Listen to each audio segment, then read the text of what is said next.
Maintenant, on est dans une situation où c'est ce que vous dites qui renforce l'extrémisme. Quand vous dites que l'immigration pose un problème, il faut aussi parler des avantages de l'immigration. Parce que moi, quand je travaille en France, je paye mes impôts ici. Donc les étrangers qui sont là, il y a une partie qui peut travailler et envoyer au pays aidé. La majorité paye ses impôts, s'installe dans vos pays, enrichit vos pays. Donc ce sont des citoyens productifs. Après, il faut voir, il y a une minorité qui vient, il y a des morts, certes. Mais je voulais souligner une chose. Le discours que vous avez, il est encore légitime tant que l'Afrique restera muette. Et moi, aujourd'hui, je voulais m'indigner pour le silence de l'Union africaine. Les gens là qui meurent sur les plages, et je mesure mes mots, si c'était des Blancs, la terre entière serait en train de trembler. Ce sont des Noirs et des Arabes. Alors eux, quand ils meurent, ça coûte moins cher. Ici, j'étais venu en 2008 et j'avais dit, l'Union européenne, avec ses flottes de guerre, avec son économie, je vous dis une chose, si on voulait attaquer nos pays ici en Occident, il y aurait des moyens de se défendre. Donc si on voulait sauver les gens dans l'Atlantique, dans la Méditerranée, on le ferait. Parce que les moyens qu'on a mis pour Frontex, on aurait pu les utiliser pour sauver les gens. Mais on attend qu'ils meurent d'abord. C'est à croire que le laisser mourir est même un outil dissuasif. Et je vais vous dire une chose, ça ne dissuade personne. Parce que quelqu'un qui part et qui envisage l'éventualité d'un échec, celui-là peut trouver le péril absurde et donc l'éviter. Mais celui qui part pour la survie, qui considère que la vie qu'il a à perdre ne vaut rien, eh bien celui-là, sa force est inouïe. Parce qu'il n'a pas peur de la mort. C'est exactement pourquoi il faut fermer des frontières complètement. Il faut sauver l'Afrique et sauver l'Europe. Vous ne pourrez pas rester comme vous ne resterez pas comme des poissons rouges dans la forteresse européenne. La crise actuelle nous a démontré ça. Au jour d'aujourd'hui, l'Europe ne sera plus jamais épargnée tant qu'il y aura des conflits ailleurs dans le monde. L'Europe ne sera plus jamais opulente tant qu'il y aura des carences ailleurs dans le monde. On est dans une société de la mondialisation où un Indien gagne sa vie à Dakar, un Dakarois gagne sa vie à New York, un Gabonais gagne sa vie à Paris. Que ça vous plaise ou non, c'est irréversible. Alors trouvons une solution collective ou bien déménager d'Europe parce que j'ai l'intention de rester.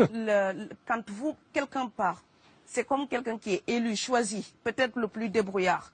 Et il y a tout un clan ou toute une famille qui pose son espoir sur cette personne-là. Monsieur, là, je vous vois bien habillé, bien nourri. Si vous étiez affamé chez vous, peut-être que votre famille serait ravie d'imaginer que vous pourriez aller gagner de quoi faire vivre les autres. Donc c'est aussi une solidarité qui est en œuvre. On laisse partir quelqu'un, on compte sur lui. Vous allez me laisser terminer.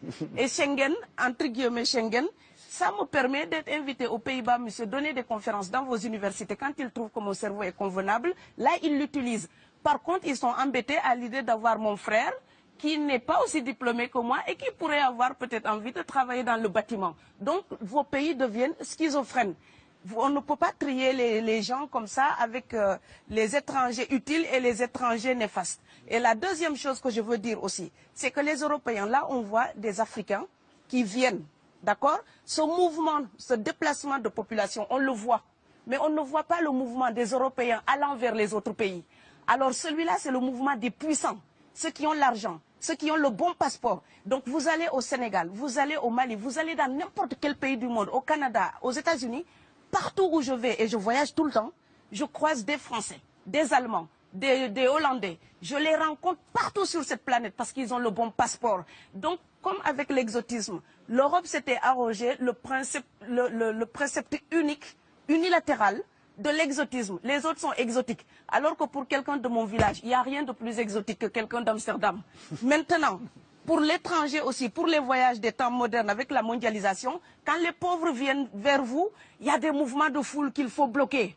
Mais quand vous, avec votre passeport et avec toutes les prétentions que cela donne, vous débarquez dans les pays du tiers-monde, là, vous êtes en terrain conquis. Donc, on voit les pauvres qui se déplacent, on ne voit pas les riches qui investissent dans nos pays. L'Afrique se développe en taux entre 5 et 10%. Ce n'est plus de la progression, c'est de la surchauffe. Sauf que quand des pays du tiers-monde se développent et qu'ils n'ont pas les moyens pour gérer tout ça, il faut une ingénierie, il faut une formation, il faut des populations pour installer une démocratie. Là, cette surchauffe-là, vous avez besoin qu'on reste dominé pour servir de débouché à l'industrie européenne. Alors il faut arrêter l'hypocrisie. On sera riches ensemble ou on va se noyer tous ensemble. Et je pense que l'Afrique et l'Europe, par exemple, sont là comme des enfants qui se regardent à travers un miroir déformant.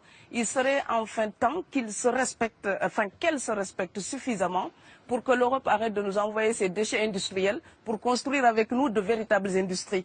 pour que l'Europe participe à ce développement et que l'Afrique, 60 ans après les indépendances, arrête de dire c'est la faute des autres. Au bout d'un moment, indépendance, c'est responsabilité. Si nous sommes vraiment indépendants en Afrique, nous sommes aussi responsables de notre destin. Et ça ne se fera pas sans les Européens et l'Europe ne s'en sortira pas sans l'Afrique parce que sinon nous serons un boulet que vous traînerez. Donc ce monde-là est lié et je pense que l'entente, je rêve d'une entente, d'une fraternité. Oui, je sais, ça fait bisounours. Mais il me faut garder cette utopie-là pour garder le courage d'écrire toutes les nuits. Parce que j'ai fait le vent de l'Atlantique il y a bientôt 12 ans. Aujourd'hui, à l'époque, quand je parlais de dizaines de morts dans l'Atlantique, on me disait « tu exagères ». Maintenant qu'on les ramasse par milliers, je suis absolument triste de devoir réaliser tout simplement qu'en tant qu'auteur, je ne fais que répondre à l'injonction de Schiller. La dignité de l'homme est remise entre vos mains, gardez-la.